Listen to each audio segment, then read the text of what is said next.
Chapter 2. Pierre Gringoire. The unanimous admiration and satisfaction produced by his costume was, however, soon dissipated by his words. When he arrived at the unfortunate conclusion, "As soon as His Eminence arrive, we shall begin," his voice was lost in a thunderous outburst of disapproval. "Start it right now! The play!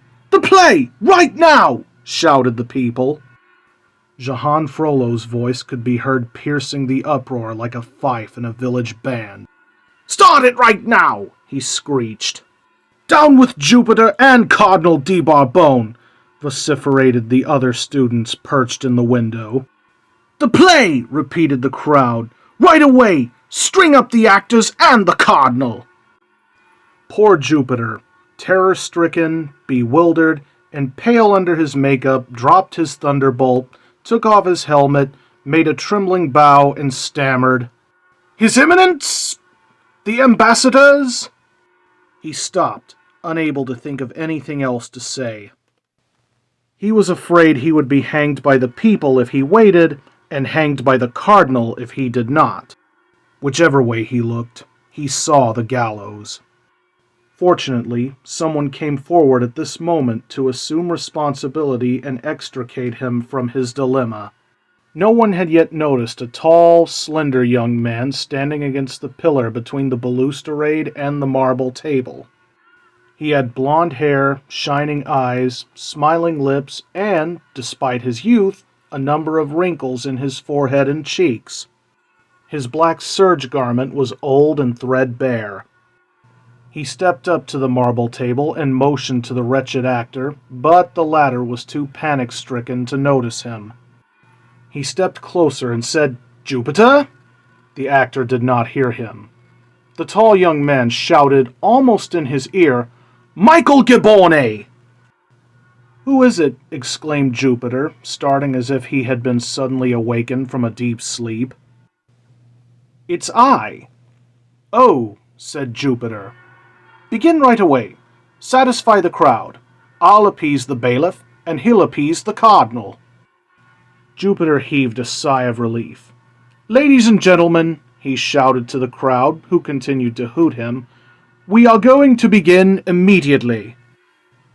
There was a deafening outburst of applause which lasted for some time after Jupiter had withdrawn behind the tapestry. Meanwhile, the unknown young man who had so magically calmed the tempest modestly retired to the shadow of his pillar, where he would no doubt have remained as invisible, motionless, and silent as before if it had not been for two young ladies, who, being in the front rank of the spectators, had overheard his brief conversation with Michael Gibborne Jupiter. "Master," said one of them, motioning him to come closer. "Hush, Leandre," said her companion, a pretty, fresh-looking girl decked out in her Sunday best. "You're not supposed to call a layman master. Just call him sir." "Sir," said Leandre. The stranger stepped up to the balustrade. "What can I do for you ladies?" he asked eagerly. "Oh, nothing," said Leandre, embarrassed. "My friend here, Gisquette La Gentiane, wanted to talk to you." "I did not!" exclaimed Gisquette, blushing. "Leandre called you master. I just told her to call you sir instead." The two girls lowered their eyes. The young man, who would have liked nothing better than to strike up a conversation with them, looked at them with a smile. "You have nothing to say to me, then?" "Oh, nothing at all," answered Gisquette. "Nothing," said Leandre. The tall blond man turned to go away, but the two curious girls were not inclined to let him leave so soon. "Sir," said Gisquette abruptly, with the impetuosity of water bursting through a floodgate, or a woman making up her mind, "do you know the soldier who has the part of the Virgin Mary in the play?" "You mean the part of Jupiter?" asked the stranger. "Of course," said Leandre. "She's so stupid. Well, do you know Jupiter?" "Michael Gibborne, yes, madame." "He has a fine beard," said Leandre. "Will it be a good play?" asked Gisquette timidly. Very good, answered the stranger without the slightest hesitation. What's it about? Asked Leandre.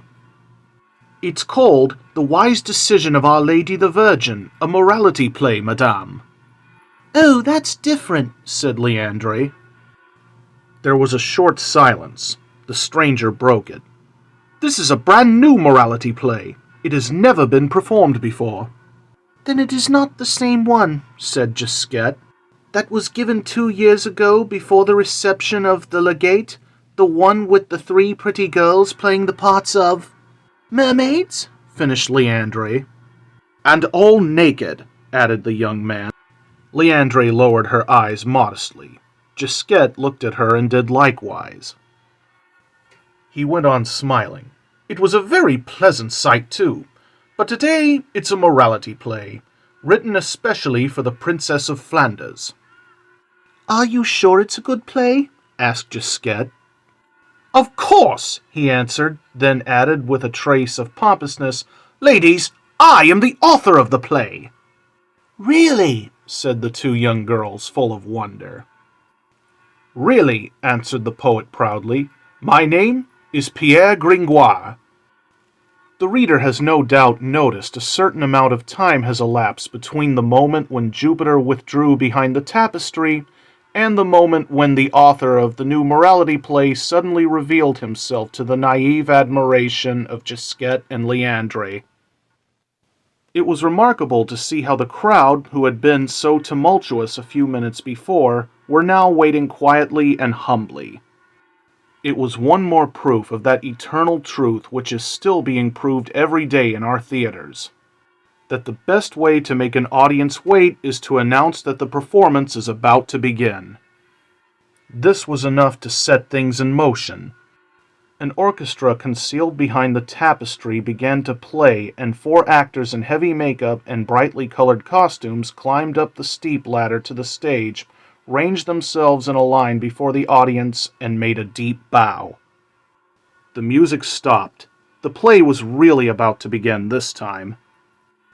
The 4 actors, after being amply repaid for their bows by the applause, launched into a prologue which we gladly spare the reader. Besides, then as now, the audience was much more interested in examining the actors' costumes than listening to what they had to say. They wore white and yellow robes, which were identical except for the cloth of which they were made. The first was made of gold and silver brocade, the second of silk, the third of wool, and the 4th of linen. The first actor held a sword in his hand, the second 2 golden keys, the third a pair of scales, and the 4th a spade.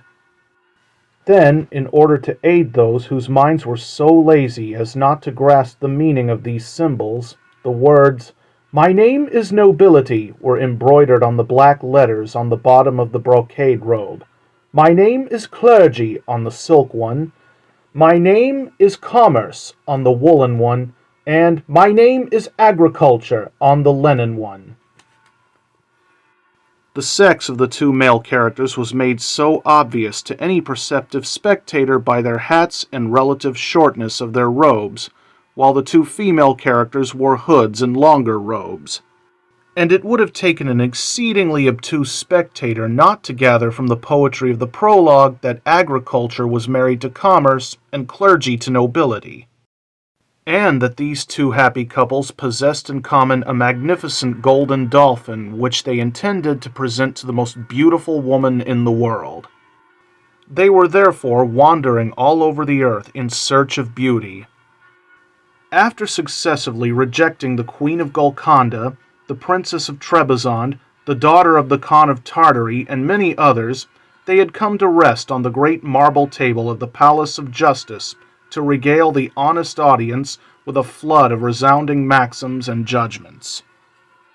Meanwhile, in all that crowd there was no ear more attentive, no heart more palpitating, no eye more anxious, and no neck more outstretched than those of the author, the worthy Pierre Gringoire.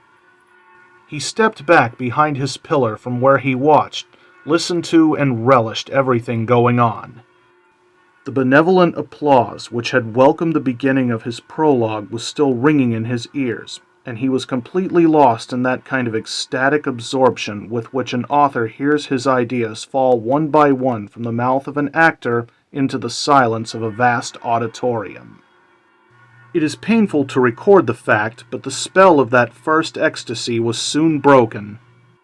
A ragged beggar who had been unable to collect any contributions squeezed in among the crowd, and who had no doubt not found sufficient compensation in the pockets of his neighbors, had conceived the idea of placing himself in some conspicuous position in order to attract more attention and alms.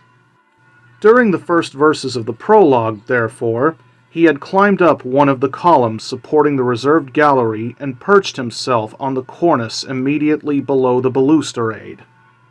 From there, he silently solicited the pity of the crowd with his tattered rags and the hideous sore which covered his right arm. The prologue was proceeding smoothly, and no disaster would have occurred if misfortune had not decreed that Jehan was to notice the beggar and his grimaces from atop his pillar. The young student was seized with a fit of wild laughter, and caring nothing about interrupting the performance and disturbing the calm which had settled over the whole audience, he cried out merrily, "Look at that rascal begging up there!" Anyone who has ever thrown a stone into a pond full of frogs or shot into a flock of birds will be able to imagine the effect which these incongruous words produced amid the general silence and attention. Gringoire started as if he had received an electric shock. The prologue stopped short, and all heads turned toward the beggar, who, far from feeling embarrassed, saw the incident as a good opportunity to make collection, and began to say dolefully, with half-closed eyes, "Charity, if you please." "Well, if it isn't Clopin Tre La Fou," exclaimed Jehan. "Hey there, my friend. I see you've put your sore on your arm. Was it uncomfortable on your leg?" As he said this, he tossed a small coin into the greasy hat which the beggar was holding out in his ailing arm. He accepted both the money and the sarcasm without batting an eye, and went on wailing piteously, "Charity, if you please." Gringoire was extremely displeased. As soon as he recovered from his first stupefaction, he yelled angrily to the 4 actors on the stage, "Go on! For God's sake, go on!" Without deigning to cast even a scornful glance at the 2 men who had caused the interruption. The actors obeyed his orders, the audience began to listen again, and tranquility was gradually restored. The student kept silent, and the beggar counted the coins in his hat. The play was once again the center of attention. Suddenly, in the midst of an argument between commerce and nobility, just as agriculture was pronouncing this splendid line, "A more triumphant beast was ne'er in forest seen," the door of the reserved gallery, which had so far remained so unseasonably closed, was even more unseasonably opened, and the sonorous voice of the usher abruptly announced, "His Eminence Cardinal de Bourbon!"